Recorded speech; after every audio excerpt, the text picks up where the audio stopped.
வாழ்க வளமுடன். ஓம் நமச்சிவாய. அனைத்து தமிழ் உள்ளங்களுக்கும் வணக்கம்.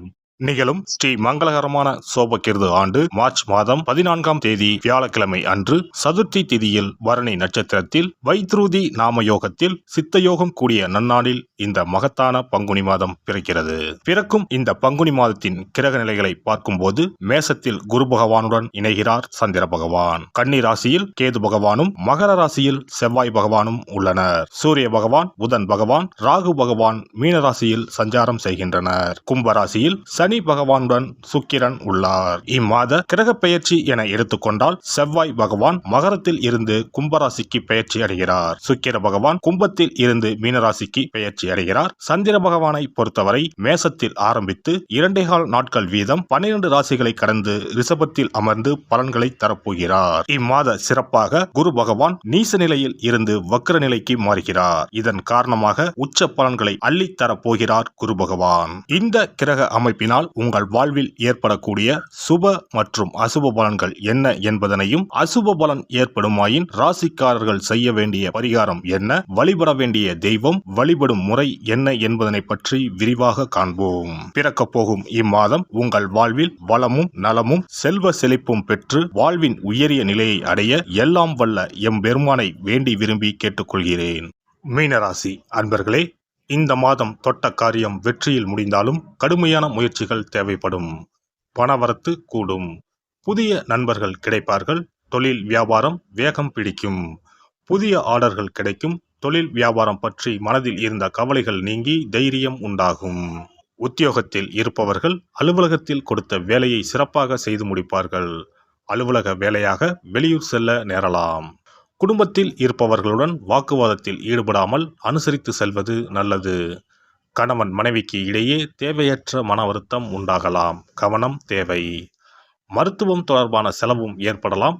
ஆயுதம், நெருப்பு ஆகியவற்றை கையாளும் போது கவனமாக இருப்பது நல்லது.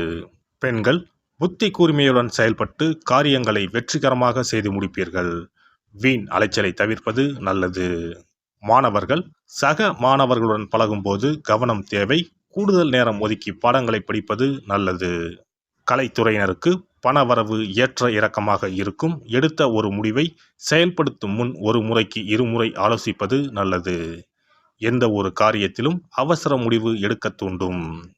அரசியலில் இருப்பவர்களுக்கு எதிர்பார்த்த பதவி உயர்வு கிடைக்கும். கூடுதலாக உழைக்க வேண்டியிருக்கும். மேலிடத்தில் இருந்து வந்த கருத்து வேற்றுமை நீங்கி ஒற்றுமை உண்டாகும். எடுத்திருக்கும் அரசாங்க வேலைகள் மூலம் நன்மைகள் உண்டாகும். நட்சத்திர பலன்கள். பூரட்டாதி 4ஆம் பாதம். இம்மாதம் எதிர்பார்த்த லாபம் வரும். தொழில் போட்டிகள் நீங்கும்.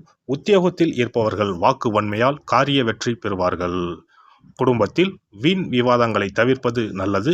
கணவன் மனைவிக்கு இடையே திடீர் கருத்து வேற்றுமை ஏற்படலாம். உத்திரட்டாதி. இந்த மாதம் நீண்ட நாட்களாக இருந்து வந்த பிரச்சனைகள் தீரும். பணவரத்து அதிகரிக்கும். கொடுத்த வாக்கை காப்பாற்ற முயல்வீர்கள். உத்தியோகத்தில் இருந்து வந்த மறைமுக எதிர்ப்புகள் விலகும். தொழில் விரிவாக்கம் பற்றிய சிந்தனைகள் அதிகரிக்கும். ரேவதி நட்சத்திரம். இந்த மாதம் நீண்ட நாட்களாக முடிக்க முடியாமல் இருந்த ஒரு காரியத்தை செய்து முடிப்பீர்கள்.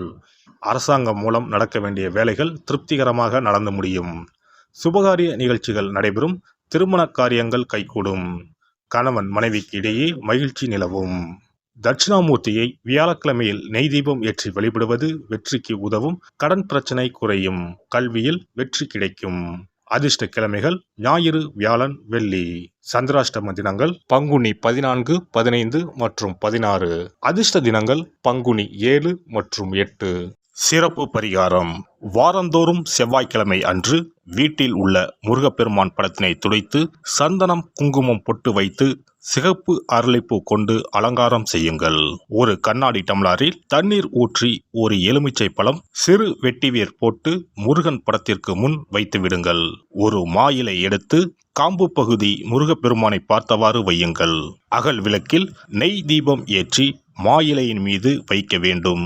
தீபச்சுடர் முருகப்பெருமானை பார்க்கும் வண்ணம் இருக்க வேண்டும். கண்களை மூடி முருகப்பெருமானை மனமாற வேண்டி உங்கள் வேண்டுதல்களை வையுங்கள். பூஜை முடிந்த பிறகு அடுத்த நாள் டம்ளரில் உள்ள எலுமிச்சை பழத்தை உங்கள் வீட்டைச் சுற்றி திருஷ்டி கழித்து போட்டு விடுங்கள். 6 வாரங்கள் வரை இந்த வெட்டி வேரை மாற்ற தேவையில்லை.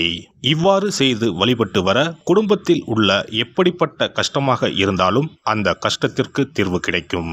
நம்பிக்கை இல்லாமல் எந்த ஒரு வழிபாடும் செய்யக்கூடாது. நம்பிக்கையோடு செய்யும் பட்சத்தில் கைமேல் பலன் கிடைக்கும். இனி பங்குனி மாத சிறப்புகளும் வழிபாட்டின் பலன்களும் என்ன என்பதனை பற்றி காண்போம். பங்குனி மாதம் என்பது வழிபாட்டுக்கு உரிய மாதம். பங்குனி மாதம் வணங்குவதற்கும் பூஜைக்கும் உரிய மாதமாகும். ஒவ்வொரு மாதத்திலும் ஒவ்வொரு நட்சத்திரத்திற்கு முக்கியத்துவம் கொடுத்து விழாக்கள் நடத்துவது வழக்கம். ஆனால் பங்குனி உத்திர நட்சத்திரத்திற்கு மற்ற நட்சத்திரங்களை விட அதிக மகத்துவம் உண்டு. தெய்வ திருமணங்கள் அதிகம் நடைபெற்ற மாதம் பங்குனி மாதம். மாதங்களில் 12வது மாதம் பங்குனி, நட்சத்திரங்களில் 12வது நட்சத்திரம் உத்திரம். 12வது மாதமான பங்குனியும் 12வது நட்சத்திரமான உத்திரமும் இணையும் புனித நாள் பங்குனி உத்திரம் என்று கொண்டாடப்படுகிறது. எனவே பங்குனி மாத உத்திரத்தின் சிறப்புகள் அதிகம். பங்குனி உத்திர நாளில் அனைத்து ஆலயங்களிலும் சிறப்பு வழிபாடுகள் நடைபெறும். கிராம கோவில்களில் அக்னி சட்டி ஏந்துதல், பூஜைகள் விமர்சையாக நடைபெறும்.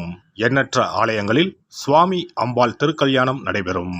சிலருக்கு கைகூடாமல் திருமணம் தள்ளி போனால் பங்குனி உத்திர நாளில் விரதம் இருந்து இறைவனை வழிபட்டால் வெகு சீக்கிரம் திருமணம் கைகூடும் என்பது ஐதீகம். அதோடு காதலிப்போர் மனதுக்கு பிடித்தவரை கரம் பிடிக்கவும் பங்குனி உத்திர விரதம் இருப்பது மிகுந்த பலனை கொடுக்கும். பங்குனி உத்திரம் கல்யாண விரதம் என்றும் அழைக்கப்படுகிறது. 8 வகையான மகா விரதங்களில் கல்யாண விரதமும் ஒன்று.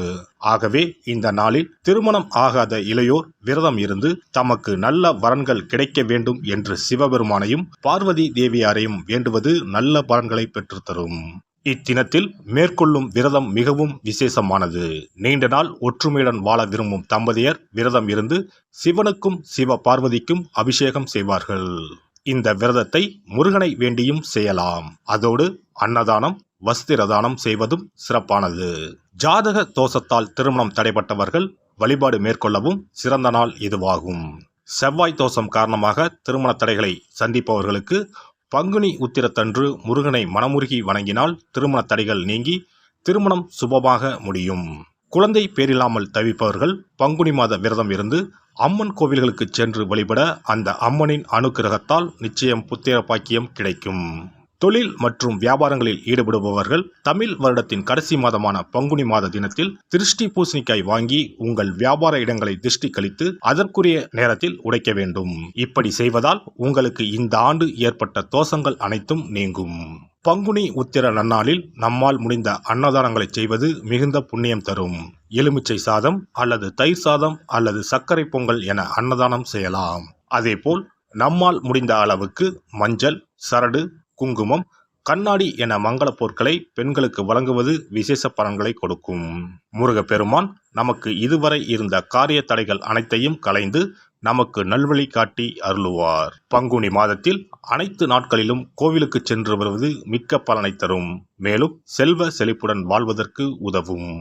எல்லாம் வல்ல இறையருளால் நீங்களும் உங்கள் அன்பு குடும்பமும் உடல் நலம், நீலாயுள், நிறை செல்வம், உயர் புகழ், மெய்ஞானம் ஓங்கி வாழ்க வளமுடன்.